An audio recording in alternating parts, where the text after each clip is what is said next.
প্রভু যীশু খ্রিস্টের মিষ্টি মধুর নামে আপনাদের জয় যিশু। এভরিডেজ ব্লেসিংয়ে সকলকে স্বাগত জানাই। প্রিয় বন্ধুগণ, আজ আমরা বিশ্বাসীদের যে যুদ্ধের হাতিয়ার এই বিষয় নিয়ে আলোচনা করব, যা ইফিসীয় তার 6 অধ্যায় 11 থেকে 18 পদে লেখা আছে। প্রিয় বন্ধুগণ, সেনারা যেমন দেশকে রক্ষার জন্য সর্বদা তাদের যুদ্ধের পোশাক পরে তৈরি থাকে, সেরকম শয়তানের সমস্ত রকম চাতুরির হাত থেকে রক্ষা করার জন্য বা শয়তানকে পরাজিত করার জন্য প্রেরিত পৌল 7টি গুরুত্বপূর্ণ বিষয় বলেছেন। প্রত্যেক বিশ্বাসী সেই 7টি বিষয় যেন পরিধান করে শয়তানের সাথে যুদ্ধে নিজেদের জয়ী করার জন্য। প্রথম বিষয় হলো সত্যের কটিবন্ধন, অর্থাৎ সত্যের বেল্ট। যেমন সেনারা কোমরে বেল্ট বাঁধে যেন কোমর শক্ত থাকে। কোমর যদি দুর্বল হয় তাহলে দাঁড়িয়ে থাকাও অসম্ভব। পুরুষরা কঠিন পরিশ্রমের সময় দেখা যায় তারা কোমরে শক্ত করে গামছা বেঁধে নেয়, আর মহিলারা কাজ করার সময় তাদের শাড়ির আঁচলটা শক্ত করে বেঁধে নেয় কোমরে। তাই আমাদের শয়তানের সাথে যুদ্ধের জন্য কোমরে সত্যের বেল্ট বাঁধতে হবে, আর সেই সত্য হলেন প্রভু যীশু খ্রিস্ট। কারণ যোহন লিখিত সুসমাচার 14 অধ্যায় 6 পদে প্রভু যীশু বলেছেন, আমি পথ, সত্য ও জীবন। অর্থাৎ প্রভু যীশুকে আমাদের জীবনে যেন স্থান দিই। প্রভু যীশু যেন সর্বদা আমাদের সাথে থাকেন, কারণ প্রভু যীশু ছাড়া আমরা কোনো কাজ করতে পারবো না। অর্থাৎ প্রথমে আমাদের জীবনে প্রভু যীশুকে স্থান দিতে হবে নিজেদের রক্ষা করার জন্য, তাহলে আমরা শয়তানকে হারাতেও পারবো। দ্বিতীয় বিষয় হলো ধার্মিকতার বুকপটা। বুক হলো শরীরের গুরুত্বপূর্ণ অংশ। বুকে যাতে আঘাত না লাগে সেই বিষয়ে আমাদের লক্ষ্য রাখতে হবে। পুরাতন সময়ে সেনারা বর্ষা বা তীরের হাত থেকে বাঁচার জন্য বুকপাটা ব্যবহার করত, কারণ বুকে আঘাত লাগলে মৃত্যুও হতে পারে। এই জন্য প্রেরিত পৌল বলেছেন ধার্মিকতার বুকপাটা পরিধান করতে। অর্থাৎ প্রভু যীশু ছিলেন ধার্মিক, তার মধ্যে কোনো পাপ ছিল না, তিনি পবিত্র জীবনযাপন করেছিলেন। সেরকম আমরাও যেন পবিত্র থাকি, পাপ থেকে দূরে থাকি। যখন আমরা প্রভু যীশুকে বিশ্বাস করেছি, তার মাধ্যমে আমরা ধার্মিক গণিত হয়েছি, আর তাই যেন আমরা পবিত্র জীবনযাপন করি। তাহলে শয়তান যখন তার তীর বা বর্ষা আমাদের দিকে ছুড়বেন, আমরা নিজেদেরকে রক্ষা করতে পারবো। তৃতীয় বিষয় হলো শান্তির সুসমাচারের পাদুকা, অর্থাৎ সুসমাচারের জুতো পরতে হবে। এই জুতো হলো এক বিশেষ জুতো। যেমন সেনারা এক বিশেষ জুতো ব্যবহার করে যেন তারা শক্ত জায়গায়, পাহাড়ে, বরফের মধ্যে, জঙ্গলেও চলাফেরা করতে পারে, দৌড়তে পারে। বাড়িতে কেউ জুতো পরে না, জুতো বাইরে গেলে পরতে হয়। তাই এই জুতো হলো সুসমাচারের জুতো। অর্থাৎ যারা সত্য জানে না, শান্তিকে খুঁজছে, অন্ধকারে পড়ে আছে, শয়তানের দাসত্বে বন্দি আছে, তাদের কাছে যেতে হবে সুসমাচার নিয়ে, যা বাড়িতে বসে করা সম্ভব নয়। এটার জন্য বাইরে বেরোতে হবে। একজন বিশ্বাসী সর্বদা মনে রাখতে হবে, যে শান্তি আমি পেয়েছি বা যে সত্য আমি জেনেছি তা যেন অন্যেরা জানতে পারে, আর তার জন্য সুসমাচার প্রচার করতে হবে। তাহলে শয়তানের রাজ্য নয়, কিন্তু ঈশ্বরের রাজ্য বাড়বে। এর দ্বারা শয়তানকে পরাজিত করতে পারবো। চতুর্থ বিষয় হলো বিশ্বাসের ঢাল। শয়তান বিশ্বাসীদের জীবনে নানাভাবে সমস্যা নিয়ে আসে, বিশ্বাসীদের আঘাত করার জন্য, যেন বিশ্বাসীরা দুর্বল হয়ে পড়ে।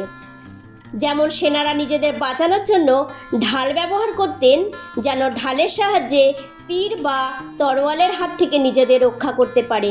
সেই রকম শয়তান আমাদের জীবনে প্রলোভন, দুশ্চিন্তা ইত্যাদি নানা রকম সমস্যা নিয়ে আসে।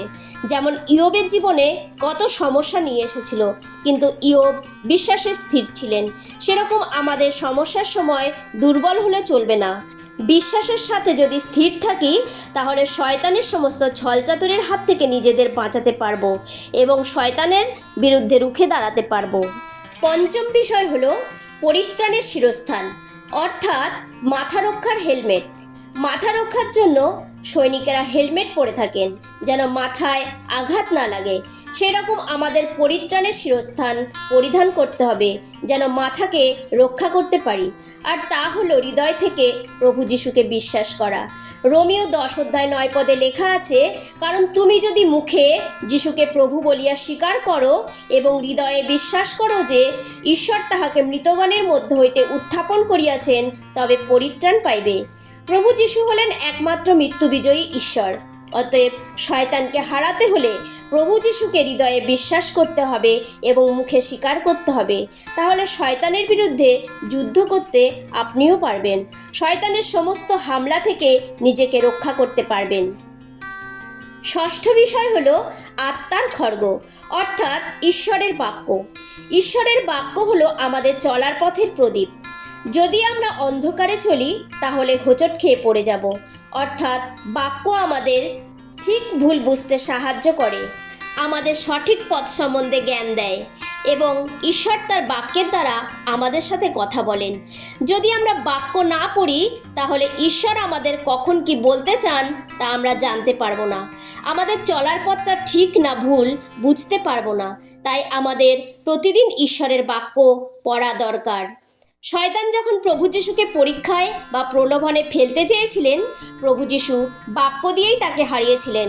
অতএব শয়তানকে হারাতে হলে আমাদের আত্মার খড়গ অর্থাৎ ঈশ্বরের বাক্য দরকার। সপ্তম বিষয় হলো প্রার্থনা। প্রার্থনা ছাড়া কোনো কিছুই সম্ভব নয়। আমরা যে কোনো কিছুই করি না কেন, প্রার্থনা না থাকলে কোনো কাজই সফল হওয়া সম্ভব নয়। প্রভু যিশু অনেক আশ্চর্য এবং মহৎ মহৎ কাজ করেছেন, কারণ প্রভু যিশু রাতের বেলায় নির্জন স্থানে প্রার্থনা করতেন। প্রভু যিশু শিষ্যদের প্রার্থনা করতে শিখিয়েছিলেন।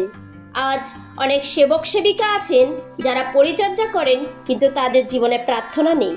কিন্তু প্রার্থনা ছাড়া শয়তানের সাথে যুদ্ধে বিজয়ী হওয়া সম্ভব নয়। তাই বিশ্বাসী জীবনে প্রার্থনা একটা গুরুত্বপূর্ণ বিষয়। প্রিয় বন্ধুগণ, এই 7টি বিষয় যা আমাদের জীবনে গুরুত্বপূর্ণ। যদি আমরা শয়তানকে পরাজিত করতে চাই, তার থেকে নিজেদের রক্ষা করতে চাই, তাহলে প্রত্যেক বিশ্বাসীকে ঈশ্বরের দেওয়া যুদ্ধের এই সাজসজ্জা অর্থাৎ যুদ্ধের পোশাক পরিধান করতে হবে।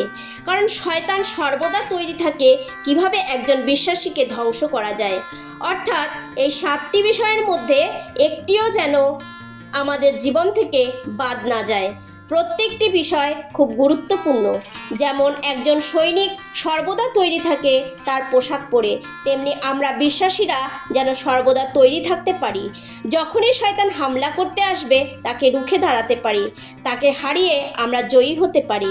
এই বাক্যের দ্বারা ঈশ্বর আপনাকে আশীর্বাদ করুন। আসুন প্রার্থনা করি।